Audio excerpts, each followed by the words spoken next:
Welcome to Love What You Love. I'm Julie Rose. I'm insatiably curious about people in the world around us, and absolutely in love with passion and unself-conscious enthusiasm. Every other week, I geek out with someone about the thing that they love, and then I share it with you. Thank you so much for your patience during the latest Love What You Love hiatus. I hope you've really enjoyed delving into the back catalog while we've been gone. I'm doing a lot better now, and really ready to bring you some more incredible guests. Speaking of which, let's meet this week's guests. If you've seen the incredible movie Master and Commander with Russell Crowe and Paul Bettany, you might know that they're based on the books of Patrick OBrian. Bradley and Mike Shank, fans of the book series for many years, were so enamored of the world, they started the popular podcast The Lubber's Hole, all about the world of Patrick OBrian's richly realized Aubrey-Maturin series. In this episode, we talk their opinions on the movie, life-changing book suggestions, Irishmen who may not be Irishmen, spending the lockdown in your garden shed, the best book of the 20 to start with, and so much more. So find out why Ian and Mike love the world of Patrick OBrian, and why you might learn to love it too.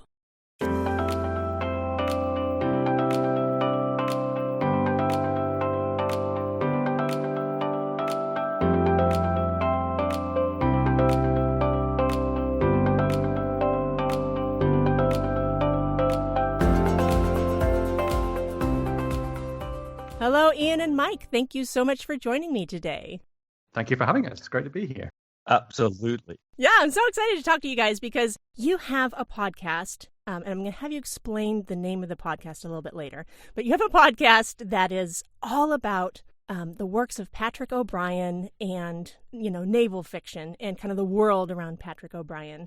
Maybe to start, for folks who don't know who he is or what this kind of genre of literature is, can you guys kind of talk about who Patrick OBrian is? And I know that he's got there's 20 and a half books. So maybe you could talk about Patrick OBrian and his world. Well, let me tell you about OBrian, and Mike will probably have a great take on what he means to readers, because I think one of the things that we've learned as we've done the show is, just what range of kind of loyalty and interest and kind of passion the author generates in people. So Patrick OBrian was active, I guess, as a novelist between the 1940s, and I think he passed away in the year 2000. And he became famous for the naval fiction novels that he wrote about these two characters, Jack Aubrey and Stephen Maturin. So the books are often referred to as the Aubrey-Maturin novels. He wrote other novels as well, and biography and a bunch of other things, but these are the works that he's really famous for. He was, by his own claim, Irish, but actually English. He spent most of his working life living in the south of France. He was a strange guy. We can talk more about him as a character if you like. But having lived this life of really deep scholarship and erudition and kind of thoughtfulness, he came out with these novels, the first one at the very end of the 1960s and the last one in the final year or two of his life in the late 90s. And they actually surprisingly found audiences all around the world, especially North America, but obviously he being British with British readers as well, and widely translated and widely followed, I think, in several different waves of OBrian mania, if you like, in the years since the novels first came out. Ian told us about OBrian and kind of his background, but why are readers so passionate about Patrick OBrian's works? For me, anyways, Julie, it's because there's just so much to like. So it's kind of like the Marine general that said you could, I have bad news, we're surrounded. The good news is you can shoot in any direction. That this is kind of this novel that you've got this fighting sea captain, Jack Aubrey, who is brilliant at sea and just an absolute lubber on land. That he's just somebody that just, his life just goes all to pieces on land. You've got Stephen Maturin, who is this, small, shy guy who is a naturalist, a doctor of natural philosophy. And he's also a naval surgeon. He's also an intelligence officer, a secret agent, if you will. And these guys have this friendship, this incredible I don't know if bromance is the right word. I know it's certainly not. It would never have crossed Patrick O'Brian's lips. But this, as you say, 21 and a half books of this relationship. But unlike, I think, many folks would think of kind of historical fiction, naval history, there's a lot of time on land here. Some of the female characters in these books are some of the most complex and beautiful and wonderful, I think, in literature. And you almost can't even imagine how much O'Brian dives into the natural world, the naval world, the world of that time. And he does it in a way that, for me, it's certainly absolutely spot on authentic for that time in the 1800s. And it also has a bit of a 1960s, 1970s sensibility in terms of looking at the world, which doesn't break through to be an anachronism, but breaks through to say, wow, what a phenomenal exposition of the human condition, if you will. We learn all about ourselves and the world in O'Brian's novels. So I have to admit something here, and you can probably guess, because Right. I started listening to your podcast, that I'm a big Patrick O'Brian fan, too.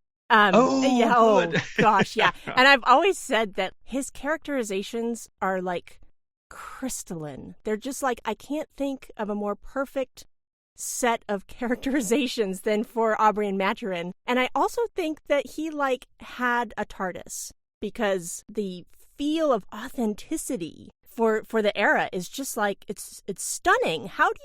Have you guys looked into how it must have been an enormous amount of research, but barring having a TARDIS, how did he do that? I think lots of people speculate, and nobody knows for sure. I'm sure he was deeply into lots of written sources from the late 18th, early 19th century. I'm sure he read Steele's Navy List, which was the official kind of journal of the Royal Navy at the time. We can tell that he's gone into archives because there are dispatches and letters from fictionalized versions of real battles where he lifts perfectly authentically and respectfully lifts the real text of what one captain wrote to another. He must have read Jane Austen and almost been able to recite Jane Austen verbatim. One of the games that we sometimes play when we find a really great word in the books, my favorite one is prating, a word that means kind of talking ad nauseam. There's a tool called Google Ngram that lets you look at the historical usage of words. And the really killer Patrick O'Brian words are words that have peak usage at that sort of 1810 to 1820 era. So how he's done it, he's got this ear for vocabulary. And it's fascinating and it's rich. It's actually really hard to mimic. It's very easy to kind of try and speak Patrick O'Brianese, but you end up sounding like a pantomime pirate. He's got this ear for it. And it's just great. I came to the books after seeing the movie. How did you guys come to the books? Were you reading them as young people? Did you come to them right after the movie? What is the genesis of your start with Patrick O'Brian? Well, two of us differently, and Right. And lots of people will have had their ways into the books in a similar way. So I got in there in my 20s, I guess, having read the Hornblower books in my teens, the C.S. Forester books, which are great, but they're, a league or two below O'Brian in terms of the richness and the characterization. And I cast around for other books and didn't really like some of the other authors that I found. And one day by accident, I think it must have been in an airport, I picked up Master and Commander and got hooked. And then ended up reading and rereading. And then one day, whilst on a business trip with a colleague, I happened to mention that I really like these books. And that gets you into the second half of Right. the story. So this young English guy in his 20s, years later, would mention them to this old fogey from the U.S. in his 50s. And so I started, and I was slayed. I just fell in love with these books. And I knew nothing. I guess another thing that I really love about them, I know nothing about nautical terms. I'm not much of a history buff per se. I admire it, but I can't remember it.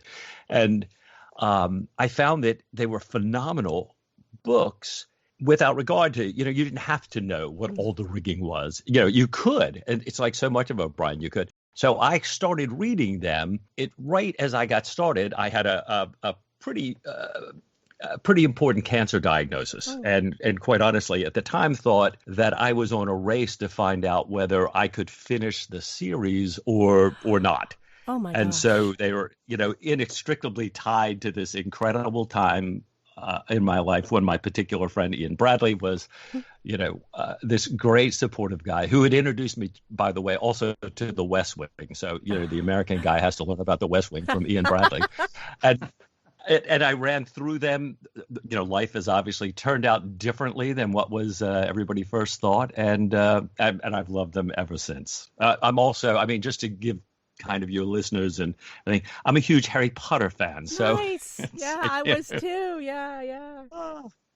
I think it's a really good point that they appeal to readers who have also liked fantasy, I think. Because he's such a great world builder. So people who've read Potter or who've read sci-fi, read Asimov or Neil Gaiman or those kinds of authors, I think there's a strong strand of that. And in fact, lots of the fan fiction that gets written by fans who've picked up the fan fiction thing in Patrick OBrian have extended them into fantasy. There's fanfic set on frigates crossing the universe, in space. Really? Right. Oh, and I think that's very telling. There's some great reviews written by fabulous sci-fi writers who go, oh my gosh, O'Brien is as good as any of us because he makes his world this really fully realized world building that all of us aspire to, but many of us can't get. And because of that, I think there's some people that get caught up on, I have to look at this map of the rigging. Well, none of us know how a phaser works or a photon engine works, but that doesn't get in the way of the story. O'Brien's the same way. The other piece, you were talking about is crystalline characterization, that for me, it's not just the main characters, it's every character. You have these short order secondary characters. You have characters like Dill in HMS Surprise that will never leave you for the rest of your life. And they're just amazing, even if they might be one chapter or a few chapters in this 21 book canon. And I think that's one of the reasons why people pick the books up and reread. I guess I must have reread about 5 or 6 times by now. And I think you pick them up to reread because you want to spend time in the company of people. And I guess you can turn that into the reason why we got our podcast going is that, I was thinking, lockdown, it's time for a reread. I want to be in the company of this great cast of characters. And I also wanted to be in the company of my friend Mike. And I thought, this is an opportunity here. So the genesis was Ian was doing a reread, wanted to connect with Mike, and kind of bored in lockdown maybe. So kind of explain what...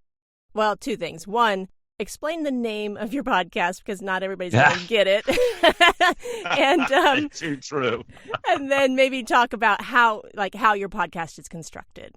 I'll talk about the name as most people probably hear it, and then you'll tell us what it actually is. So, I happen to know what it was because of the O'Brien books, but we were quite worried that this name, The Lubber's Hole, oh my gosh, O'Brien also has a little potty humor going on. And we're very afraid that anything on the internet that sounds like this could be misconstrued.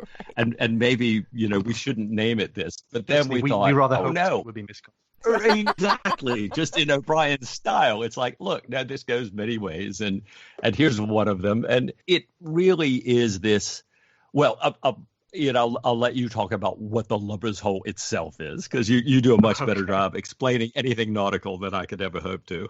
So when you're climbing the rigging on a square-rigged sailing ship, the first step that you get to is called the top. So the main mast has a main top and the foremast has a foretop. And the top is kind of a platform where some of the higher-up sails are stored and where people go to keep a lookout and where people sometimes fight from. You might send sharpshooters into the tops in an action. So it's a fairly big platform. And I don't know if you can visualize a platform on top of a spindly stick, which is a mast. It's supported underneath by ropes that kind of lean outwards. They're called the futtock shrouds. And if you're a real hardcore badass seaman, you climb into the top by going kind of backwards, hanging on with your fingernails over these things called the futtock shrouds. So if you don't want to do that, you don't have to. You can go through the hole cut in the middle of the top, which you climb up kind of more centrally, naturally, how a normal human being would probably climb up onto a platform. But because it's this hole, this passageway into the top is seen as the way that you go if you're not a badass seaman. It's a hole for lubbers. It's the Lubber's Hole. Is the intent of the podcast to share these books with people new to Patrick OBrian, hence Lubbers? Or is it just like for like hardcore Patrick OBrian fans? Or how do you look at it? And we were pretty open. Like, we had no idea whether we were going to get past 2 weeks or not, really. There was a bit of inspiration. There are a couple of podcasts that I really admired. One, an actual pro, genuine, talent-based building podcast called The West Wing Weekly, which was a serial podcast reviewing episode by episode The West Wing. And as you heard, Mike and I are both West Wing fans. Now, actually, a friend of our family, hello Rob, if you're ever listening to this, co-hosts a podcast about a British comedy TV show called Peep Show. So if you like Peep Show and you like British comedy, check out podcast Secrets of the Pharaohs. And that was also a sort of serial chat through these different works. And I was sort of thought, well, you could do that. And actually, with 20 books to run out, there's plenty of material in O'Brien. And I don't think we had a fixed idea. We suspected that most of the audience might be like us, that is to say, diehards doing a reread. But we've got quite a few people listening along who are listening for the first time. So we have to be careful about spoilers. And also some people who are not reading but have read the books and just like to listen to the show as a way of dipping into, a conversation about that. The how is that Mike and I, mostly Mike, I have to say to his credit, make a series of notes before we sit down. So we identify a chunk of the text that we're going to talk through, and we kind of use a synopsis as a backbone, and then we both write ideas for sort of digressions and links and bits to dive into, of which there are many, many in these books. And then once a week we sit down and we record, and then we do a bit of editing. Once in a while we have a guest, and we edit the guest contribution in there as well. And we do. So it's pretty sort of amateur homemade. We're trying to be less amateur and less homemade. We these days occasionally get an actual editor who knows how to actually edit. Well, and you've got Ian, who's many circumnavigations in. You've got Mike, who's a bit of just a fanboy and an evangelist. Because I worry every night that somebody's going to bed never having read Patrick OBrian, and I want them to find this. Why? Tell me why.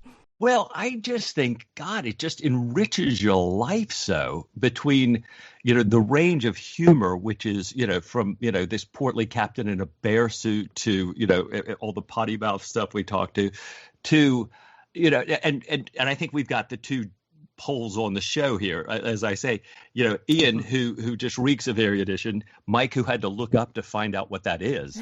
And they say, yeah, that's it. It's got that, right? Because he's really smart about a lot of different things that, that in this thing, there's like every page here has got these Easter eggs, these rabbit holes, every little phrase that you can follow as far as you want. So when we first got started, Ian said, I mentioned that I was rereading. Ian said, God, I'm rereading. And then Ian said, well, we should find a podcast to listen to, but there isn't one. And I said, that's crazy. There's got to be one. So I love Googling stuff. So I found one. It's in Portuguese. So that didn't work for us.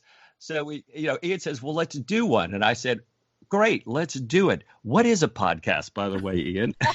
He said, here's a few, you can listen to them. I said, oh, they're on the internet, right? And so, we've just been making this up as we go along. And it's, we hope our listeners are kind and do the same with us.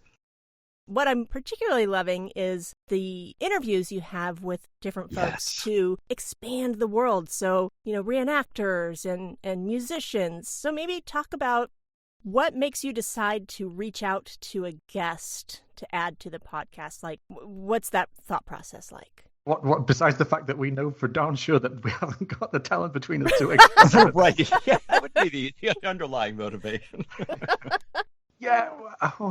I think it was pretty clear, at least in my mind, that it would be a big help, not only in relieving us from producing minutes of actual audio that actually would sound okay strung together, and to rely on somebody else for that, but also that we didn't want to set ourselves up as being the experts. Right. I mean, Mike teases me graciously about the fact that I get on my high horse about music from time to time. But the content is so rich that if you set yourself up to be authoritative and to really dig into every aspect and kind of tell our listeners the once and for all truth about every single little historical point, it would be A, impossible, and B, very dull. So it's nicer for us to take the persona of being exactly what we are, which is just fans kind of bumbling along and chatting about it. And I'd ask other people to do the heavy lifting of knowing about stuff. And, with the internet and with the events of 2020, it turns out to be quite impossible to reach out to people of all sorts and conditions who are surprisingly generous with their time, who are absolute, subject matter experts in some of the stuff that we've wanted to talk about. And that's been a great joy, just finding and meeting these people, getting to hear their stories and having their voice in the conversation that we're having along with the listeners. One of our best interviews, which you'll never hear, I'm afraid, is we actually spoke. Ian traced down the woman who managed. We couldn't find Patrick Tall because he had passed away, and we're still working on our seance contacts, but so far no good. But Ian found the woman who had managed his recordings. But we had a great pre-chat with her, heard these phenomenal stories about Patrick Tall recording these books for Recorded Books Incorporated, and then we couldn't find her again. And, she got lost in the pandemic, and we thought, oh my God, I wish we had recorded that day. Because, it's not only all these things that are related to the world, but the people related to the world that are so wonderful. And as you know, there are just so many people from all across the world of all different walks of life who love this series and know so much that, enriches it. Do you prefer, both of you, reading the books or listening to the books? Well, I'm lazy. And I'm an accent chameleon. I just have this, childish love of different accents. So I love listening. On the other hand, what I found is that to really appreciate it, I have to read it. So I do both. And sometimes I listen along while I'm reading. You can hear Patrick Tall say, my bankers are whores. And you go, gosh, that's a little harsh, excuse me, because it's whores with an H is why I'm thinking horse here. And then you realize, oh, whores is like the largest private banking, institution in England at the time. Oh, I get it now. But I listened to it 20 times before I ever realized that, because I had to read it to find that out. Yeah, and I'm a reader. The book that we're on right now, Treason's Harbour, is my one and only experience with audiobooks, and I really loved that one. And for me, it evokes a particular time in my life when I had a long, regular commute in the car to do, and that was a moment when I got deeply into audiobooks. I've never been particularly an audiobook person. I love my podcasts. I love audio and music. I have my my tunes with me wherever I go. Actually, having a Kindle or having a Kindle app on an iPad really changed things for me, because it meant I always had these books and I could always dip into them. And now that we're producing the show, I can kind of hop in and out of Kindle and update notes and stuff. So I've got my paper copies all in a row on the shelf, and I've got them on Kindle as well. So I'm a reader, and I'm sure that means I'm making mistakes on pronunciation, and I'm making mistakes of accent and color that Patrick Tall could probably bring to life. For each of you, what is your favorite? I mean, it's like choosing between children, but what is your favorite of the Aubrey-Maturin books? Julie, my answer to this has always been and remains whichever the one I am reading right at the moment. It's because I do this, and I think we finally quit doing it on the podcast. Going, well, I always thought this was my favorite, but now this is my favorite, and I'm the worst for that. I just absolutely get so sucked into what we're reading. I mean, HMS Surprise will always have a special place in my heart. But we're reading Treason's Harbour now, which Ian has always said, this is my favorite. And I'm of that age now where it's great, because every time I read them again for the first time, because my memory is so poor. So, and we're in this scene this week where Maturin is talking to Mrs. Fielding, this, kind of recruited French agent,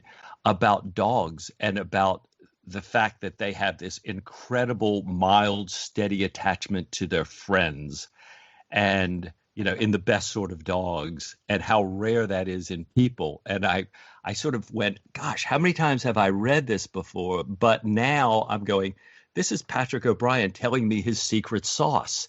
This is the steady attachment of Jack and Stephen and their friends. And he says, when you have this, you can look back on your life and look forward in your life.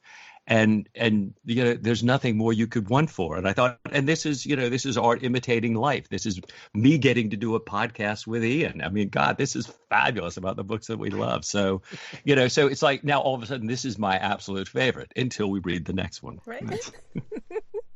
Is it the same for you, Ian? Ooh, I'll hedge. I think in a similar way to Mike. I think if people ask me which one should I start with, if not the first, and there are some reasons why some people don't get along with the first book as well as they get along with the others. HMS Surprise is absolutely the one to start with. I've got a couple of Treason's Harbour is right up there, just partly because of my recollection of really enjoying it, that my first time experiencing it. There are some moments as well. There's a particular moment in HMS Surprise that Mike and I both know very well. There's a moment coming up in Reverse of the Medal after Jack's trial that absolutely kills me every time. So I've got a couple of really favorite vignettes, but I think it's a short answer, a toss-up between HMS Surprise, Treason's Harbour, and whichever one I'm reading at the moment. Right. So why not start with the first book? Ooh, good question. We actually, one of our first interviews, when we were kind of scraping around for interviews, we reached out to a mutual friend, old colleague of ours, a guy called Jeremy, whose qualification is that he's the smartest and best read person that either of us know. I said, Jeremy, you've never read these, but you've read every other word of literature in the human universe. Will you read this and tell us what you think? And he read Master and Commander, and he that's pinned the first down. Book. That's the first book. That's the first book. Mm-hmm. And confusingly, its title was given to the movie, but the movie has relatively little of the plot content of the actual Master and Commander in it. The movie, if you've loved it, is a synthesis of about 2/3 of one book and about 1/10 of Master and Commander, and then little snippets of lots of the other books as well. I think the reason why Master and Commander doesn't quite cut it is that female characters are almost absent, and the ones that are present aren't treated very sympathetically, I don't think, from a sort of gender politics point of view. He's trying a little bit hard to make points. Whereas his knowledge about seagoing, rigging, and terminology a little bit less lightly than he does in the later books. But I mean, it still didn't stop me. I read it in a gulp and thought, this is great, and turned to the next one. What do you think, Mike? Yeah, and I think I think it's a great book, and I think anybody that loves the canon would never forego Jack and Stephen meeting one another. It's such a fabulous moment. However, as Ian says, you can get really overwhelmed by the nautical terminology. You can sort of think, maybe this guy is kind of, while it's a fabulous book, maybe this is going to be more the women have a certain defined role, and, it's not what the other books turn out to be. You go immediately to the second book, Post Captain, and the story continues right on. Same characters, love that about it, but it's like you've now you were looking through the keyhole into a world which you've now entered once you get to Post Captain. And then HMS Surprise, he sort of says, okay, for some people, Post Captain's very long. I wish it was twice as long, but for some people, a little bit much. Here's HMS Surprise, very neatly packaged. Everything I do well, all in one place. If you want to have a taste test, that's where you come. I'll offer another possibility, which just occurred to us a couple of weeks ago. And one of the things that you notice as he's going through writing these 20 books, and as he gets more confident with really slowly manipulating the characters and the story arcs, he seems to run out of patience with the idea of there needing to be a novel's worth of story. Yes. So what you expect is that the key beats in the 3-act structure, introduction, setup, inciting event, struggle, denouement, payoff. Those things happen at odd places. Right. So we've just finished reading The Ionian Mission, which is great. It's a candidate for being right up there. And the last chapter of Ionian Mission has pretty much got all of the content of what you might expect the typical novelist to write about this story. If you could read a few paragraphs of the first couple of chapters to get the idea of where the heroes are, and then read the last chapter of the Ionian Mission. Yeah, the last chapter's got everything O'Brien-esque that you would want in it. It's got its own little novel-like story structure. It's got drama, and all the action from the book is pretty much packed into the last chapter. So if you want the super, super boiled-down version, I'd say read the blurb on the back of Ionian Mission and then read the last chapter. And if you like that, then the rest of the canon is for you.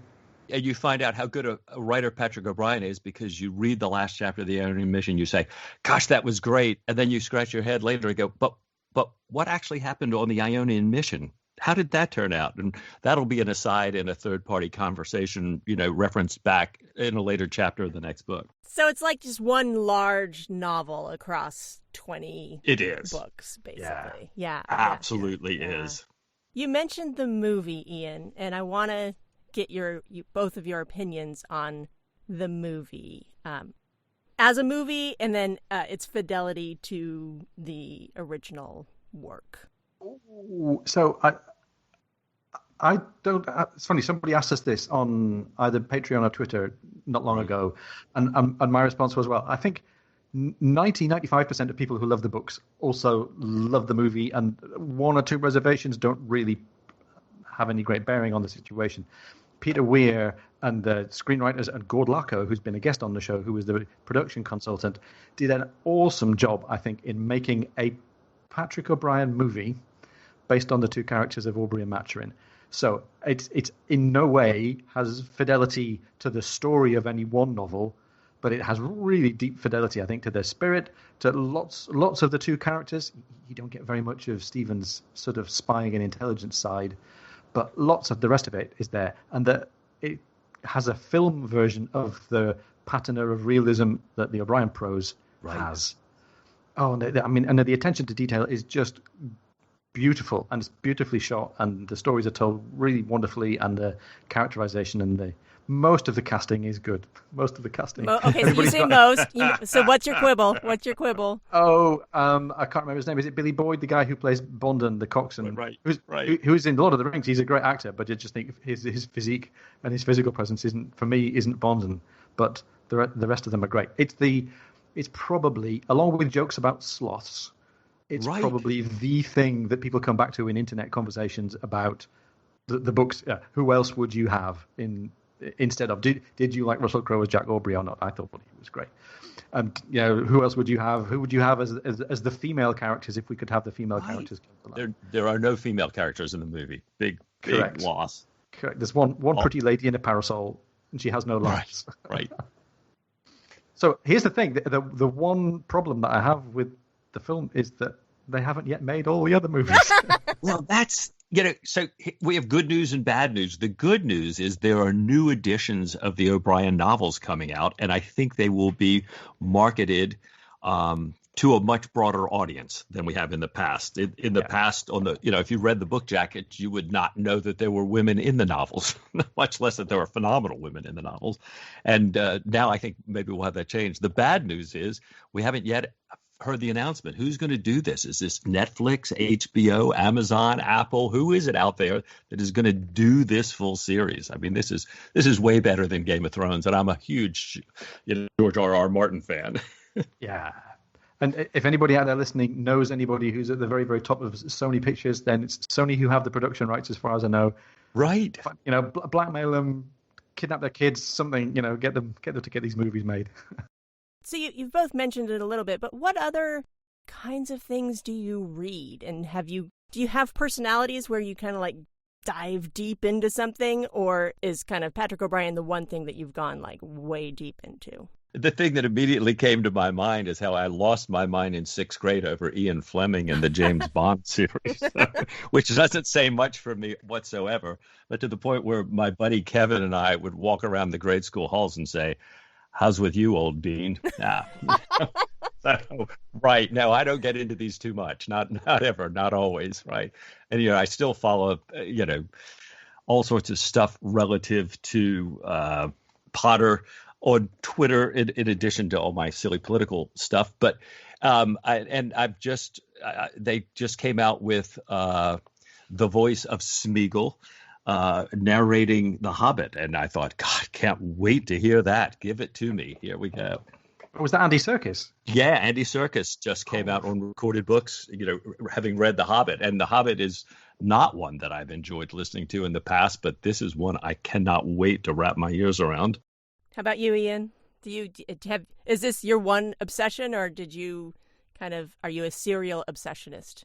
I'm not a serial obsessionist, not quite. There are some authors that I have ended up digging into all of. I mean, I read all the Hornblowers when I was in my teens, just as the same as I got into thriller writers, and I read all the Alistair MacLean's when I was a kid. I guess the other author that I'd say I've read almost everything of is Robert Harris, because I think he's got a little bit in common with O'Brien. He's got that real eye for patina and detail, and the ones about ancient Rome. But I think Robert Harris is great. And then I read lots of nonfiction, and I read trashy thrillers. So I'm not as... I think Mike is a proper reader, and I think I'm a bit of a fake reader. Yeah, well, this guy, he has so much time for reading between his virtuoso cello performances, his, photographing outer space objects, Ian, it's only because I know him I can say he's a Renaissance man. Otherwise, I would have said he's a Renaissance man. But, he is just amazing. Now, I will say one other series, but I hesitate to put anybody in the O'Brien category just because I think he's so singularly good. But I do, guilty pleasures, C.S. Harris's Sebastian St. Cyr mysteries, I do love. We're back in the Regency period, and here's another person, of noble birth who also kind of, you get all sides and some secondary characters and a nice little romance. And, I quite like that. By virtue of the podcast, we got introduced to Rachel McMillan. And so now I've got a whole treasure trove of new things to go through. She's got some great books. What has been the hardest part of putting together the podcast? Or what's the part you've just disliked the most? For me, there's not a part I dislike. I think the hardest part has been, I think Ian and I did this for each other. Just because we thought it would be fun, and we thought, perhaps, my mom would listen to it occasionally or something, but she doesn't, so that would be it. But the that desire when it's kind of humbling to know that a couple hundred people a day around the world are wasting an hour of their time listening to you and saying, "Gosh, I really want this to work for them. I want to give them what they want," and so. I think that's part of it for me is just saying, are we too fast? Are we too slow? Is this deep? Do you want deeper? What else would you like to see? Do you not want to see? That's the part that I love. And otherwise, it would be all the technical stuff. But Ian does that. So that's simple for me. And how about you, Ian? I'd say there's nothing about it that I dislike. And maybe one of the reasons that I got enthusiastic about doing it is that I thought, talking to Mike, chatting about books, noodling with audio stuff and internetery, those are all things that would happily, take a few hours of a week where I should otherwise be doing proper work. Right. Exactly. No, I don't think there's anything I dislike. There are things that are hard work. Sometimes we have to remember to keep on with the guests. So sometimes, we have to push to get our notes together. Sometimes I have to push to get the editing done. But there's nothing about it that we dislike. And I think that's the reason why we're 43 episodes in and our friendship is intact and our readers are still there. And well, then what happens when you get to the end of the series of the Patrick OBrian books? Do you have thoughts for something else? It's going to be a while. We've slowed the pace right down. We're doing one chapter per episode now, which means 10 episodes per book. And we're only 8 books in, so there's another 20. Anyway, so the universe will have collapsed in on itself. Right. So Heat Death of the Universe comes first before the end of your podcast. Got it. Yeah, I think so. And entropy is a bitch, isn't it? So we certainly don't have an exit strategy, do we, Mike? Well, it's funny because, we've learned so much going along, and I suspect we'll continue to learn so much more. We did Master and Commander in 2 episodes, and now I think both of us would go back and say, oh, my gosh, we have got to do that again. Yeah. And there's so much more that we're finding to dig into and so many more wonderful guests. So I think that certainly opens up a world of possibilities. Now, whether the dear loves of our lives, they may have really good ideas about what we should do at the end of this podcast, which is pay more attention to them. Are there any misconceptions about Patrick OBrian or the series or naval fiction in general that drive you crazy? I think the most important preconception is that it's all about, rigging and cannons and broadsides and reefing topsails, and that it's basically, you could have the preconception that it's going to be just a slightly more up itself version of the Hornblower books, and it's really not. So I think Mike hit this earlier on, that the really deep and surprising and impassioning thing about this, if that's the right word, the thing that gets people impassioned about the books is just how deep the characters are and how important the non-naval, non-military action is to the story. So I think that's probably the biggest misconception. I think that Mike made the point before about cover art. I mean, the Jeff Hunt paintings that are on most of, certainly of the British editions of the books, are beautiful. But I think the cover art gives you the impression that it's going to be all about Regency era, ropes and weapons. And it's so far from being that. That's probably the biggest misconception. Well, you bring up a great point again. I'm going to be fascinated to see what the new cover art is, and I'm sure it will absolutely inflame the fan base who will go nuts, because it probably won't look anything like that this time. And, some people love that and are wed to it, and it is gorgeous. And I so do hope, just reinforcing the same point, that more people will be drawn to it and realize, when somebody, I think I saw a cover for one of the new ones, and there's a reviewer's quote that this is Jane Austen at sea. And I thought, oh my gosh, some people will hopefully love that. I know some people will probably go, what are you talking about, Jane Austen at sea? O'Brien loves Jane Austen so much, he has her brothers as characters in the novels. He has their ships, all, precisely in O'Brien-esque detail, right down to where they were when they were, perfectly timed in this thing. My goodness. Oh my! You guys, you're gonna have to work a little harder to convince me that O'Brien was not the Doctor. It's pretty clear that he did a bit of regeneration. Yes, like exactly. He had a TARDIS. Right. Yeah. And we probably shouldn't get into it, but it's been a really interesting reminder.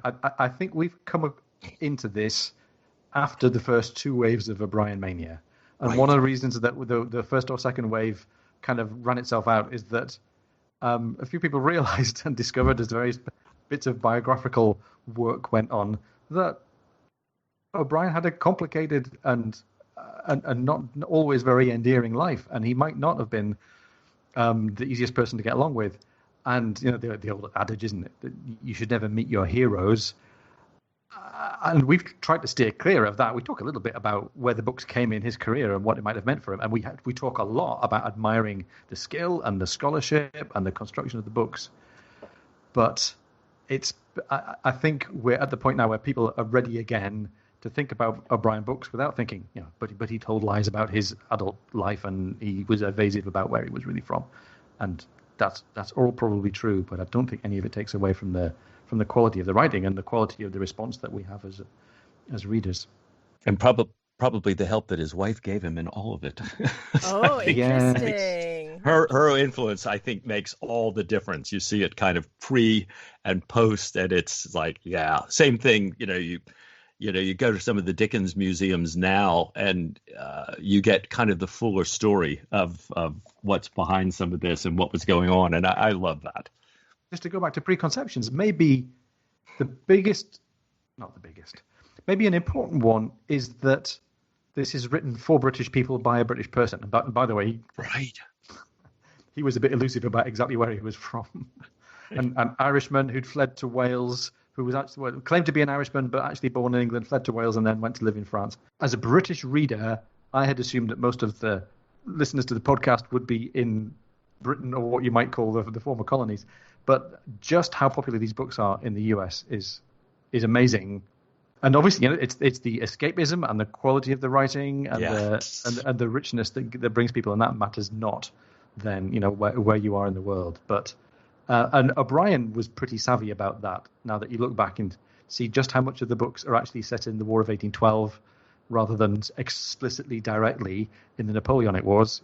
In the real timeline, he skips from 1801 to about 1810, which is all the peak Napoleonic War era stuff. He kind of blasts past that, and we get into the North American station, and we get into spying on the American government, and interesting stuff. What's something that you have learned about yourself, either from identifying with a character or just reading the books in general? What's something you've learned about yourself from reading the Patrick OBrian canon? There's the scene in HMS Surprise where I just bite my tongue till it bleeds, because I think, wait, there might be somebody listening to this and I cannot give them a spoiler. This is like one of the biggest in the world. But where Maturin has this great relationship with kids and animals all the time, and fascinating relationships with women as well. But it just is so endearing. And there's a statement made, and I won't give the context for it, where he says, "I am of her caste," saying, she and I are one.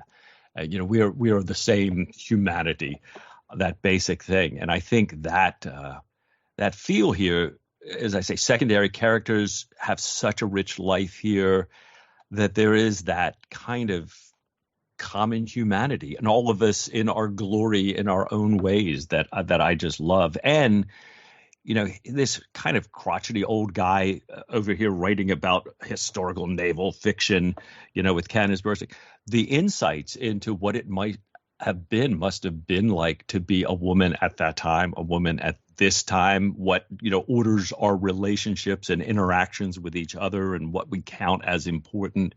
I mean, I think it causes me to always go back and reflect on that in my own life. I think the thing that I guess I learn things when I notice particular episodes that really resonate with me. I get a really strong emotional response.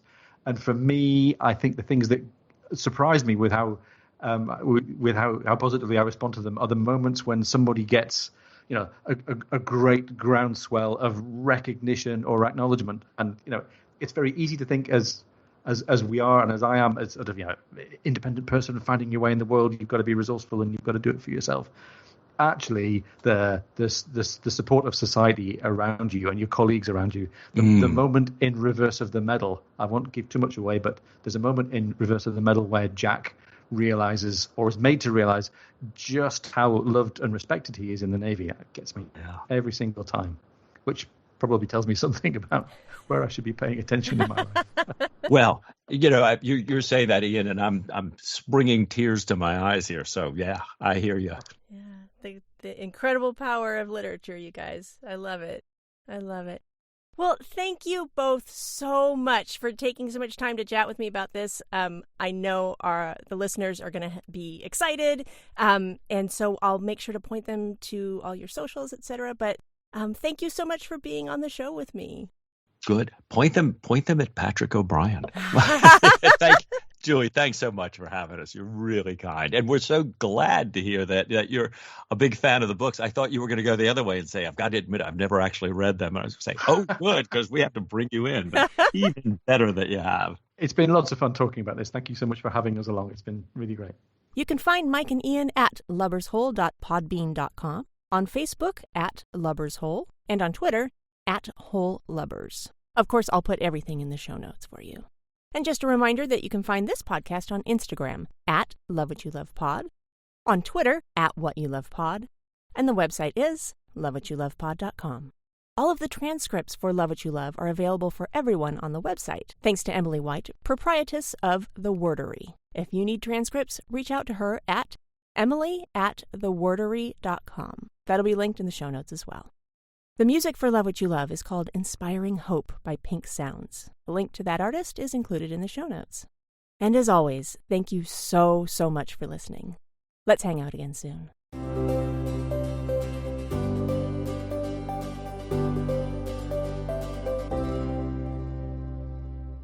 There's some good in this world, Mr. Fertile. And it's worth fighting for.